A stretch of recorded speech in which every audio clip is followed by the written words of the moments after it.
Alam nyo bang may bagong bukas na Japanese restaurant serving delicious, authentic Japanese cuisine sa Dumaguete City? Tara, pag-usapan natin yan. Mayong adlaw, this is J. Perpetual Kid at tara!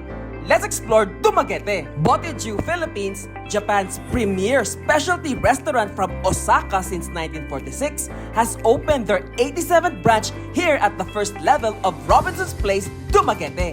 Everyone was excited to try their delicious food. However, none were as excited as Miss Rachel dahil siya ang lucky first customer. At dahil dyan, may pa-free gift certificates para sa kanya. Congratulations! At dahil tayo'y nagugutom na, tara na't mag-order ng pork miso tonkotsu ramen and pork tonkotsu ramen at 475 pesos each. Original sauced and mayo takoyaki at 130 pesos for 3 pieces and 255 pesos for 6 pieces. Original chicken karage at 265 pesos. Tepan grilled pork gyoza at 210 pesos. California roll at 260 pesos.